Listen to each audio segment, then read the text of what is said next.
तो चलिए भाई आज स्टार्ट करते हैं अपना जो चैप्टर है वो फिफ्थ वाला। 10th क्लास का आज खत्म हो जाएगा। आज ये लास्ट टॉपिक है, मतलब लास्ट लेक्चर है इसका, फिर हम नेक्स्ट चैप्टर स्टार्ट करेंगे। तो हमारे पास आज स्टार्ट करते हैं, तो हम स्टार्ट कर रहे हैं। आज का जो पहला टॉपिक है वो हमारे पास है प्लास्टर ऑफ पेरिस, जिसे हाइड्रेटेड, हाफ हाइड्रेटेड या सेमी हाइड्रेटेड कैल्शियम सल्फेट कह सकते हैं अपन। ठीक है, तो ये हमारे पास कैल्शियम सल्फेट जो है वो सेमी हाइड्रेटेड है हमारे पास। इसके बारे में पढ़ लेते हैं। देखिए मैं वापस से आपको बता देता हूँ कि मैं इनके बारे में थ्योरी वोरी नहीं लिखूंगा, सिर्फ डिस्क्रिप्शन आपको पढ़ के बता दूंगा, और वो सब आप सुन करके और वहां से नोट्स बना के मुझे भेज सकते हैं। तो it's chemical name is half hydrated of calcium sulphate. जैसा कि मैंने आपको बताया कि इसमें हाफ H2 है, इसलिए इसको हाफ हाइड्रेटेड बोल सकते हैं। तो हाफ हाइड्रेटेड कैल्शियम सल्फेट इसका नाम होता है।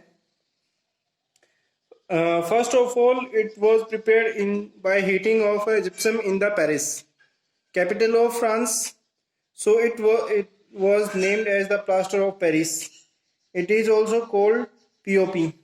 मतलब क्या है कि सबसे पहले बार इसको बनाया गया था किसमें, जिप्सम को हीट करके बनाया गया था, और जो पेरिस है, फ्रांस की कैपिटल है, उसके अंदर बनाया गया था, इसलिए इसको प्लास्टर ऑफ पेरिस के नाम से जाते हैं, या शॉर्ट में इसको पीओपी भी बोलते हैं।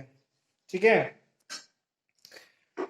It is obtained by the heating of gypsum. Gypsum है वो, उसका फॉर्मूला होता है CaSO4 डॉट 2H2O, मतलब 2 मॉलिक्यूल्स ऑफ वाटर होता है इसमें, एट टेम्परेचर ऑफ 393 केल्विन, यानी 100 डिग्री सेल्सियस पे हम क्या करते हैं, CaSO4 यहाँ हाफ की जगह क्या आ जाएगा 2, उसको 100 डिग्री सेल्सियस पे गर्म करेंगे, हीट करेंगे, तो हमारे पास क्या मिलता है, CaSO4 डॉट हाफ H2O, ये मिलता है, जिसे हम क्या नाम देते हैं, प्लास्टर ऑफ पेरिस का नाम देंगे।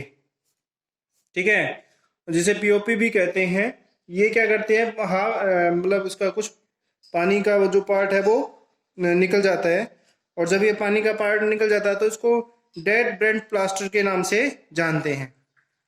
ठीक है, बस इतना ही इसके बारे में है कि जब इसको हीट करेंगे तो डेड ब्रेंट प्लान, या जब ये सूखता है तो डेड ब्रेंट प्लान जो भी प्लास्टर है वो बन जाता है। फिर इसकी प्रॉपर्टीज आ जाती हैं। तो प्रॉपर्टीज में बात करते हैं, it is a solid white solid glossy material. ठीक है, वाइट है, सॉलिड है, ग्लोसी मटेरियल होता है। It become solid and hard on the added water into it within 15 to 20 minutes. मतलब जैसे ही इसमें पानी ऐड करते हैं उसके 15 से 20 मिनट बाद में ये हार्ड हो जाता है। अगर इस आगे बात करते हैं तो वापस से, अगर इसने बताया पीओपी को, अगर हम पीओपी का जो उसमें वाटर ऐड करेंगे तो ये वापस से किस में चेंज हो जाता है, जिप्सम में। जिप्सम एक हार्ड सब्सटेंस है। जैसे अगर हम इसमें लिखें 2CaSO4 plus dot 2H2O, sorry half H2O, तो हमारे पास जो है जिप्सम बन जाता है। आगे जिप्सम का फॉर्मूला हो जाता है 2CaSO4 प्लस 3H2O। ठीक है, ये बन जाएगा आपके पास। तो ये हमारे पास बन जाएगा। आगे हम बात करते हैं तो हमारे पास आ जाते हैं uses of plaster of Paris. Use as a plaster to join the broken bones. क्या करते हैं, जो टूटी हुई हड्डियों को ज्वाइन करने में इसको काम में आता है। In the construction of houses, houses में डिजाइनिंग बनाने के काम में आता है। इन डेंटल ट्रीटमेंट, दांतों की जो ट्रीटमेंट होता है उसमें काम आता है। ठीक है, और लास्ट वन है in the making of statute like decorated items, और ये स्टैचू वगैरह बनाने में भी काम में आता है। तो ये हमारे पास जितने भी सोल्ट्स थे, अदर सोल्ट जो डेली लाइफ में यूज आते हैं, वो सारे खत्म हो गए।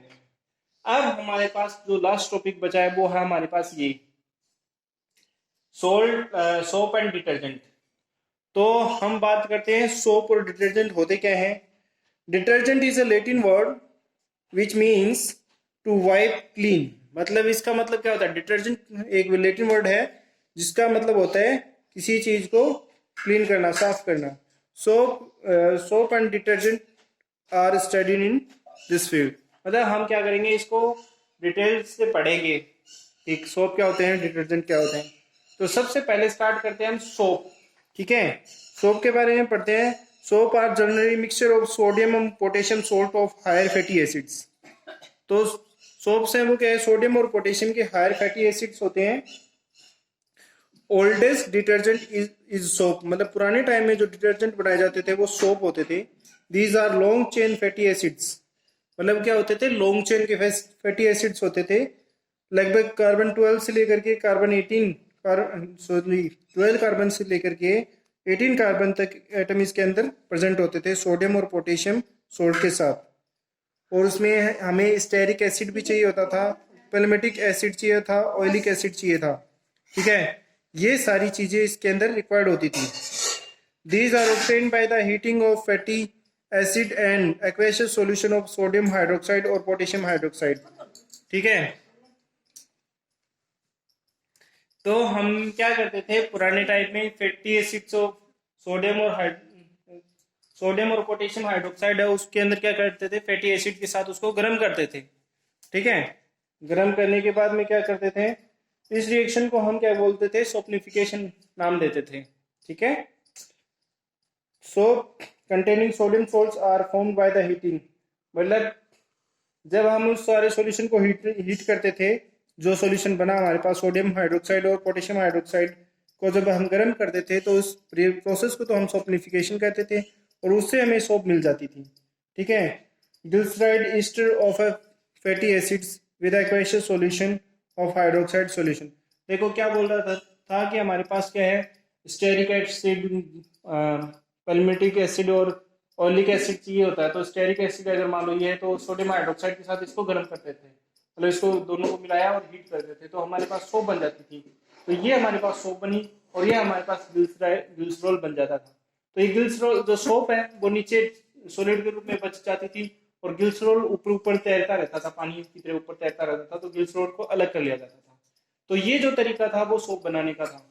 क्या करते थे कि भाई पुराने टाइम में जो सोप डिटर्जेंट होते थे वो भी सोप ही होते थे, और जो फैटी एसिड मतलब क्या करते थे, फैटी एसिड के साथ 12 से 18 कार्बन एटम के बीच में हम यूज करते थे और सोडियम या पोटेशियम हाइड्रोक्साइड हमें चाहिए होते थे।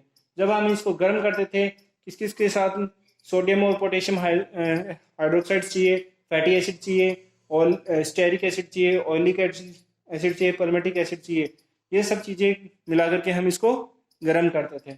और गर्म करने के बाद में हमारे पास सोप बन जाती थी और साथ में ग्लिसराइल जो ग्लिसरॉल है वो भी निकल आता था साथ में, तो उसको ग्लिसरॉल को अलग कर लिया जाता था। ये हमारे पास साबुन बनाने का तरीका था।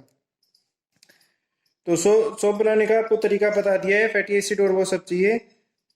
अब बात करते हैं आगे की बात। तो देखो potassium soaps are soft, potassium जो सोप बनाई जाती हैं पोटेशियम सोल्ट से वो सॉफ्ट होती हैं। These are used to making shaving shampoo. Glycerin is used to making transparent soap.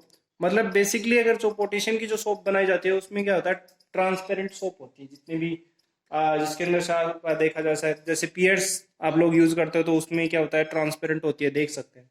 तो वो बेसिकली किन से, पोटेशियम सोल्ट से बनाई जाती है। ठीक है, it is clear that the sodium soaps are generally hard. इससे पता चल रहा है कि हमें जो सोडियम सोल्ट्स हैं वो हम सोल्ट की जो साबुन है वो क्या होंगी, हार्ड होंगी। And known as the hard soaps. Potassium soaps are more expensive but the produce in a softer lather and more soluble referred to as a soft soap. देखो क्या होगा कि इसमें जो भी पोटेशियम सोप्स होंगी वो क्या होती है, एक्सपेंसिव होती हैं, लेकिन क्या है उनको बनाना बहुत आसान होता है, जल्दी से बन जाती हैं। ठीक है, आपको बता दिया पहले भी, जैसे शेविंग क्रीम है, शैम्पू है, लिक्विड सोप है, ये सब किससे बनाए जाते हैं, पोटेशियम से बनाई जाती है, पोटेशियम सोप्स होती हैं एक तरह से। Soft act as a cleansing agent of a soft water but it does not work with the hard water. अब देखो सोप का मतलब एक ही एडवांटेज है कि वो सिर्फ सॉफ्ट वाटर में वर्क करेगी, अदरवाइज हार्ड वाटर में वर्क नहीं करती है।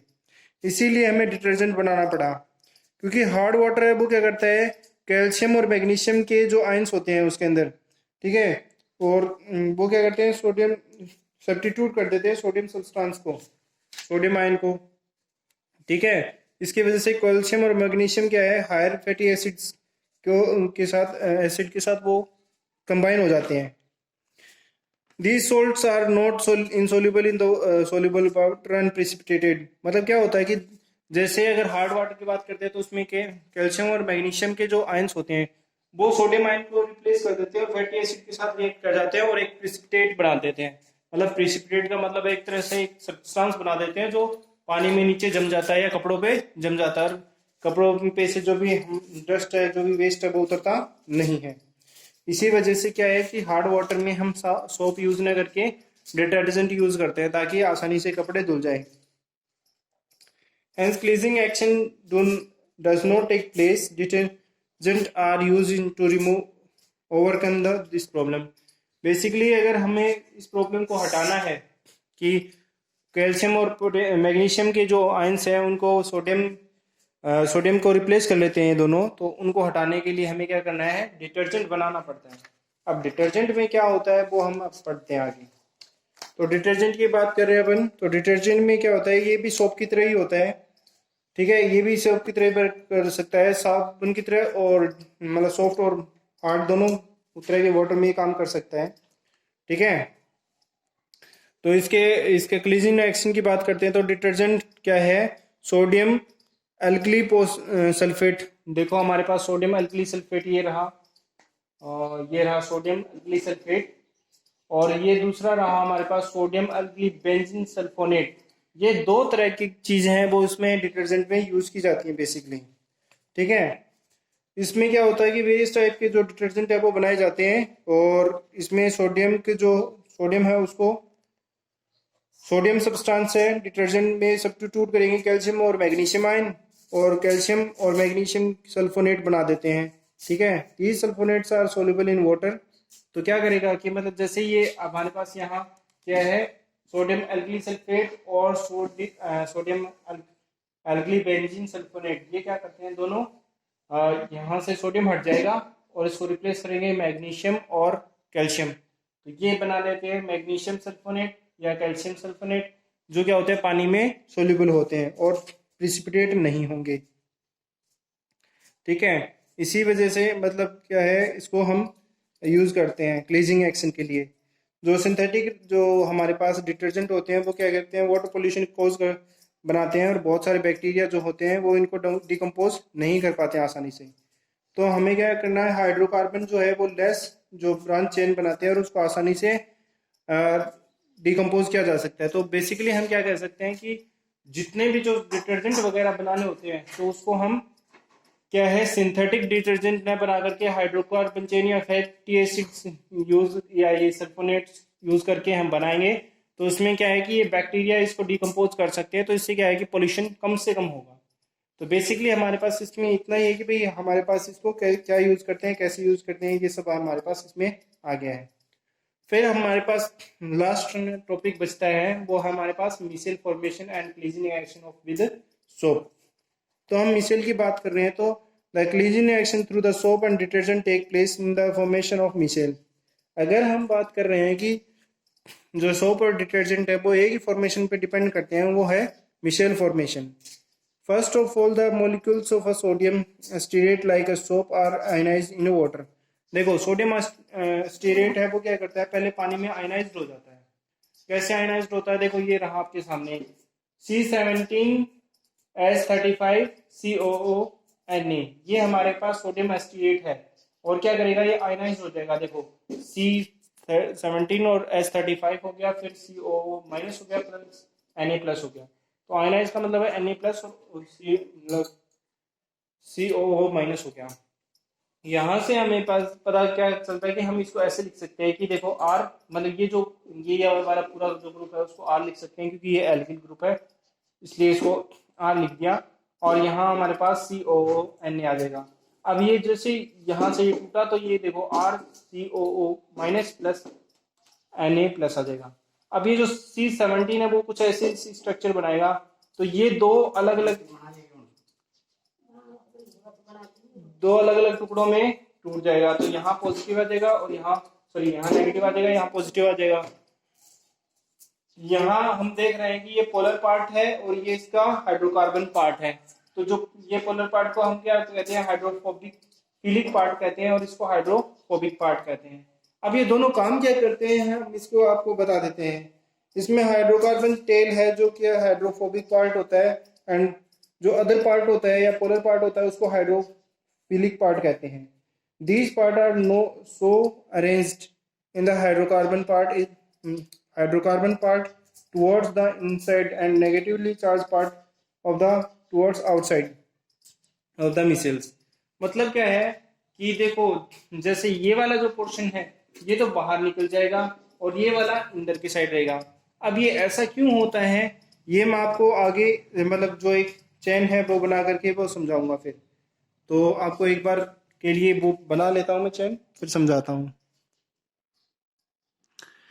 तो चलिए आगे देखते हैं। आगे हमारे पास देखिए, सबसे पहले अगर हम बात कर रहे हैं वो हाइड्रोकार्बन चेन और जो इसका पोलर पार्ट है वो कैसे एक्ट करता है। तो ये हमारे पास पोलर पार्ट है जिसे हम हाइड्रोफिलिक पार्ट कहते हैं, और ये जो हाइड्रोकार्बन पार्ट है जिसे हम क्या कहते हैं हाइड्रोफोबिक पार्ट कहते हैं, या हाइड्रोकार्बन टेल कह सकते हैं। तो ये क्या करती है, जो हाइड्रोकार्बन टेल है वो क्या करती है, अगर मान लो यहाँ कोई ग्रीस का या कोई ऑयल का या कोई डर्ट का पार्टिकल है उसको कपड़े से खींच के लाती है, ऐसे खींचेगी बाहर की तरफ। और ये सिर्फ खींचने का काम करती है कौन सी, हाइड्रोकार्बन चेन उसके अंदर से खींचेगी और बाहर लेके आएगी।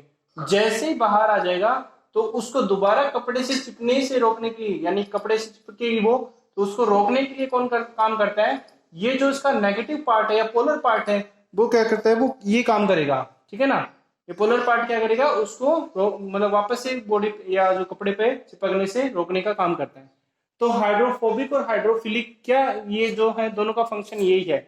अब देखो यहाँ से आपको एक एग्जांपल है कि ये ग्रीस की कोई मतलब ग्रीस लगा हुआ है कोई कपड़े पे, तो यहाँ पर क्या होगा, जैसे ये हमारे पास ये आ जाएंगे ऐसे, ये पोलर पार्ट है, ये hydrocarbon part, polar hydrocarbon part, polar part, hydrocarbon part और पोलर पार्ट आ जाएगा। तो ये देखो आयन है वो किसके सोप के अराउंड द ग्रीस हो जाएगी। ठीक है, तो ये क्या करेंगे, इसको खींचेंगे कपड़े से। ठीक है, कौन, हाइड्रोकार्बन पार्ट तो इसको खींचेगा, खींच लेगा, बाहर निकाल लेंगे, बाहर निकालते ही सारे इसके चारों तरफ फैल जाएंगे और इसको दोबारा कपड़े से चिपकने नहीं देते हैं। तो ऐसा एक स्ट्रक्चर बन जाएगा जिसे हम किसका नाम देते हैं, मिशेल का नाम देते हैं। तो ये जो क्लीजिंग एक्शन है वो ऐसे चलता है हमारे पास। इसमें जो मतलब हम करते हैं सोप और डिटर्जेंट है जो है वो ऐसे वर्क करता है। तो ये था प्रोसेस हमारे पास बना इनका करने का। तो मैंने आज आप लोगों को ये पूरा चैप्टर समझा दिया है। आप अपनी बुक में से अच्छे से पढ़ेंगे, नोट्स बनाएंगे और मुझे भेज देंगे। ठीक है, मैंने अब की बार थोड़ी कम थ्योरी लिखी है क्योंकि अब स्पेस इस पे थोड़ा मेरे पास कम है और जो है कॉन्सेप्ट बहुत ज्यादा है, इसलिए मैंने क्या किया कि कॉन्सेप्ट मैंने पढ़ के बता दी है आप लोगों को, और मतलब थ्योरी है वो बता दी है, और आप लोग क्या करेंगे, इसको